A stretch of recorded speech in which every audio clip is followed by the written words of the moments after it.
Hello everyone, आज हम current affairs advance level MCQ जिनका स्तर बिल्कुल यूपीएससी प्रीलिम्स की नई ट्रेंड के अनुसार रखा गया है।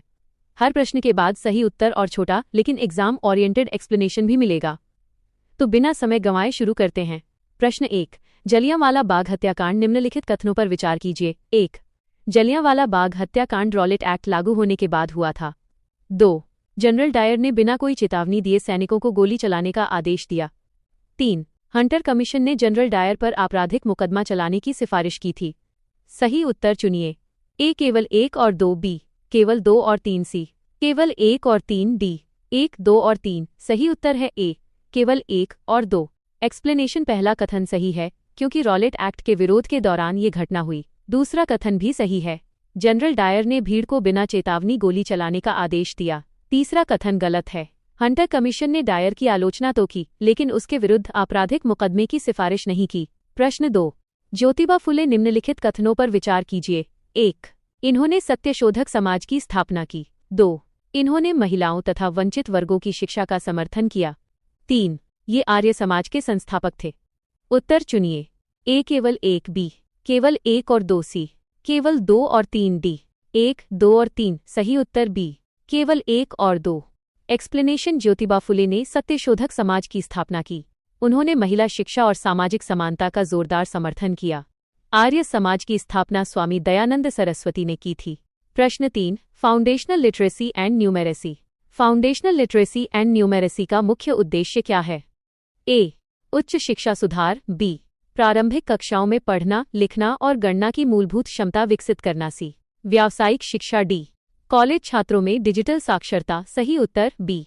एक्सप्लेनेशन, राष्ट्रीय शिक्षा नीति 2020 के अनुसार कक्षा 3 तक प्रत्येक बच्चे में बुनियादी पढ़ने, लिखने और गणना की क्षमता विकसित करना इसका लक्ष्य है। प्रश्न 4, मातृ स्वास्थ्य। मातृ स्वास्थ्य का आकलन करने के लिए निम्नलिखित में से कौन कौन से संकेतक उपयोग किए जाते हैं? 1, मातृ मृत्यु अनुपात। 2, संस्थागत प्रसव। 3, प्रसव पूर्व देखभाल कवरेज। उत्तर चुनिए। ए केवल 1, बी केवल 1 और 2, सी केवल 2 और 3, डी 1, 2 और 3। सही उत्तर डी, ये तीनों अंतर्राष्ट्रीय स्तर पर स्वीकृत मातृ स्वास्थ्य संकेतक हैं। प्रश्न 5, सशस्त्र बलों में महिलाएं सुप्रीम कोर्ट के हालिया निर्णय मुख्य रूप से किस सिद्धांत से संबंधित हैं? ए, संसद में आरक्षण। बी, समानता एवं लैंगिक न्याय। सी, समान नागरिक संहिता। डी, संपत्ति का अधिकार। सही उत्तर बी, न्यायालय ने अनुच्छेद 14, 15 और 16 के तहत समान अवसर और भेदभाव रहित व्यवस्था पर बल दिया। प्रश्न 6, कोऑपरेटिव फेडरलिज्म। कोऑपरेटिव फेडरलिज्म का सबसे उपयुक्त अर्थ क्या है? ए, राज्यों को पूर्ण स्वतंत्रता। बी, केवल केंद्र सरकार की शक्ति। सी, केंद्र और राज्यों के बीच समन्वय। डी, राष्ट्रपति प्रणाली। सही उत्तर सी, कोऑपरेटिव फेडरलिज्म का अर्थ है केंद्र और राज्यों के बीच सहयोग तथा साझा उत्तरदायित्व। प्रश्न 7, डिजिटल पब्लिक इंफ्रास्ट्रक्चर। भारत के डिजिटल पब्लिक इंफ्रास्ट्रक्चर में क्या क्या शामिल है? 1, रिडैक्टेड। 2, यूपीआई। 3, डिजिलॉकर। उत्तर चुनिए। ए, केवल 1, बी केवल 1 और 2, सी केवल 2 और 3, डी 1, 2 और 3। सही उत्तर डी, यूपीआई और डिजिलॉकर भारत के डिजिटल पब्लिक इंफ्रास्ट्रक्चर के प्रमुख स्तंभ हैं। प्रश्न 8, जल संकट। भारत में जल संकट के प्रमुख कारण कौन कौन से हैं? 1, भूजल का अत्यधिक दोहन। 2, जलवायु परिवर्तन। 3, तीव्र शहरीकरण। सही उत्तर डी, तीनों कारण भारत में जल संकट को गंभीर बना रहे हैं। प्रश्न 9, नीट पेपर लीक। परीक्षा पेपर लीक होने से संविधान का कौन सा सिद्धांत सबसे अधिक प्रभावित होता है? ए, रूल ऑफ लॉ। बी, संघवाद। सी, शक्तियों का पृथक्करण। डी, न्यायिक पुनरावलोकन। सही उत्तर ए, पेपर लीक निष्पक्षता, समान अवसर और रूल ऑफ लॉ के सिद्धांत का उल्लंघन करता है। प्रश्न 10, कॉलेजियम सिस्टम। निम्नलिखित कथनों पर विचार कीजिए। 1, कॉलेजियम सिस्टम का उल्लेख संविधान में है। 2, इसका विकास सुप्रीम कोर्ट के निर्णयों से हुआ। सही उत्तर बी, कॉलेजियम सिस्टम संविधान में नहीं लिखा है। इसका विकास 3 जजेज केसों के माध्यम से हुआ। प्रश्न 11, प्रधानमंत्री ग्राम सड़क योजना। प्रधानमंत्री ग्राम सड़क योजना का मुख्य उद्देश्य क्या है? ए, ग्रामीण विद्युतीकरण। बी, ग्रामीण सड़क संपर्क। सी, डिजिटल गांव। डी, सिंचाई। सही उत्तर बी, इस योजना का उद्देश्य ग्रामीण क्षेत्रों को सर्वकालिक सड़क संपर्क प्रदान करना है। प्रश्न 12, जन सुरक्षा योजनाएं। जन सुरक्षा योजनाओं में कौन कौन सी योजनाएं शामिल हैं? 1. प्रधानमंत्री जीवन ज्योति बीमा योजना। 2. प्रधानमंत्री सुरक्षा बीमा योजना। 3. अटल पेंशन योजना। सही उत्तर डी, ये तीनों जन सुरक्षा योजनाओं का हिस्सा हैं। प्रश्न 13. राज्यपाल निम्नलिखित परिस्थितियों में विवेकाधिकार का प्रयोग कर सकते हैं। 1. त्रिशंकु विधानसभा में सरकार गठन। 2. राष्ट्रपति के विचार हेतु विधेयक सुरक्षित रखना। 3. राष्ट्रपति शासन की अनुशंसा करना। सही उत्तर डी, तीनों परिस्थितियों में राज्यपाल विवेकाधिकार का प्रयोग कर सकते हैं। प्रश्न 14. एनसीआरबी राष्ट्रीय अपराध रिकॉर्ड ब्यूरो किस मंत्रालय के अंतर्गत कार्य करता है? ए. सांख्यिकी मंत्रालय। बी. गृह मंत्रालय। सी. नीति आयोग। डी. विधि एवं न्याय मंत्रालय। सही उत्तर बी, एनसीआरबी गृह मंत्रालय के अधीन कार्य करता है। प्रश्न 15. सुप्रीम कोर्ट की न्यायाधीश संख्या निम्नलिखित कथनों पर विचार कीजिए। 1. संसद कानून बनाकर सुप्रीम कोर्ट के न्यायाधीशों की संख्या बढ़ा सकती है। 2. संविधान सुप्रीम कोर्ट के न्यायाधीशों की स्थायी संख्या निर्धारित करता है। सही उत्तर ए, संसद कानून द्वारा न्यायाधीशों की संख्या बढ़ा सकती है। संविधान केवल भारत के मुख्य न्यायाधीश के पद का प्रावधान करता है। अन्य न्यायाधीशों की संख्या संसद द्वारा निर्धारित की जाती है। प्रश्न 16. जलियांवाला बाग निम्नलिखित घटनाओं में से कौन सी घटनाएं जलियांवाला बाग हत्याकांड से पहले हुई थीं? 1. रॉलेट एक्ट का पारित होना। 2. डॉक्टर सैफुद्दीन किचलू और डॉक्टर सत्यपाल की गिरफ्तारी। 3. असहयोग आंदोलन की शुरुआत। उत्तर चुनिए। ए. केवल 1। बी. केवल 1 और 2। सी. केवल 2 और 3। डी. 1, 2 और 3। सही उत्तर बी, केवल 1 और 2। एक्सप्लेनेशन रॉलेट एक्ट 1919 में पारित हुआ। डॉक्टर किचलू और डॉक्टर सत्यपाल की गिरफ्तारी के विरोध में लोग एकत्र हुए थे। असहयोग आंदोलन की शुरुआत 1920 में हुई, इसलिए तीसरा कथन गलत है। प्रश्न 17. आधुनिक इतिहास जलियांवाला बाग हत्याकांड के विरोध में किसने अपनी ब्रिटिश नाइटहुड की उपाधि लौटा दी? ए. महात्मा गांधी। बी. दादाभाई नौरोजी। सी. रविंद्रनाथ ठाकुर। डी. गोपाल कृष्ण गोखले। सही उत्तर सी, रविंद्रनाथ ठाकुर। उन्होंने इस घटना के विरोध में ब्रिटिश सरकार द्वारा दी गई नाइटहुड की उपाधि त्याग दी। प्रश्न 18. ज्योतिबा फुले निम्नलिखित कथनों पर विचार कीजिए। 1. सावित्रीबाई फुले भारत की प्रथम महिला शिक्षिका मानी जाती हैं। 2. ज्योतिबा और सावित्रीबाई फुले ने पुणे में लड़कियों के लिए प्रारंभिक आधुनिक विद्यालयों में से एक की स्थापना की। 3. सत्यशोधक समाज ने जातिगत भेदभाव का विरोध किया। कितने कथन सही हैं? ए. केवल 1। बी. केवल 2। सी. तीनों। डी. कोई नहीं। सही उत्तर सी, तीनों कथन सही हैं। प्रश्न 19. Foundational literacy and numeracy. Foundational literacy and numeracy प्राप्त करने के लिए विशेष रूप से कौन सा मिशन शुरू किया गया है? ए. पीएम श्री। बी. निपुण भारत मिशन। सी.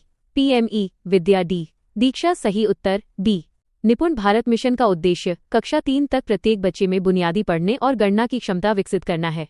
प्रश्न 20. मातृ स्वास्थ्य मातृ मृत्यु दर कम करने में सबसे महत्वपूर्ण योगदान किसका होता है? ए. केवल सुपर स्पेशलिटी अस्पतालों की संख्या बढ़ाना। बी. प्रशिक्षित स्वास्थ्यकर्मी की देखरेख में संस्थागत प्रसव। सी. शहरीकरण। डी. Medical tourism. सही उत्तर बी, सुरक्षित प्रसव और प्रशिक्षित स्वास्थ्यकर्मी मातृ मृत्यु दर कम करने में सबसे प्रभावी होते हैं। प्रश्न 21. Digital regulation. बच्चों के लिए डिजिटल रेगुलेशन किन सिद्धांतों पर आधारित होना चाहिए? 1. न्यूनतम डेटा संग्रह। 2. आयु के अनुसार सुरक्षित डिजाइन। 3. अभिभावक की सहमति। सही उत्तर डी, तीनों सिद्धांत सुरक्षित डिजिटल वातावरण के लिए आवश्यक हैं। प्रश्न 22. सशस्त्र बलों में महिला अधिकारियों के लिए परमानेंट कमीशन मुख्य रूप से किससे संबंधित है? ए. समान वेतन। बी. करियर प्रगति और कमांड अवसर। सी. पदोन्नति में आरक्षण। डी. केवल पेंशन। सही उत्तर बी, परमानेंट कमीशन महिलाओं को दीर्घकालीन सेवा और नेतृत्व के अवसर प्रदान करता है। प्रश्न 23. कोऑपरेटिव फेडरलिज्म निम्नलिखित में से कौन से संस्थान कोऑपरेटिव फेडरलिज्म को मजबूत करते हैं? 1. जीएसटी परिषद। 2. अंतर्राज्य परिषद। 3. वित्त आयोग। सही उत्तर डी, तीनों संस्थाएं केंद्र और राज्यों के बीच सहयोग बढ़ाने में महत्वपूर्ण भूमिका निभाती हैं।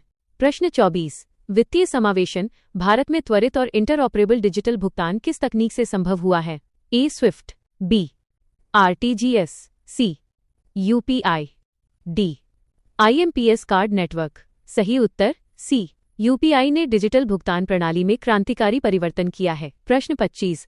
Artificial intelligence. आर्टिफिशियल इंटेलिजेंस वित्तीय समावेशन को कैसे बढ़ावा दे सकता है? 1. वैकल्पिक क्रेडिट स्कोरिंग। 2.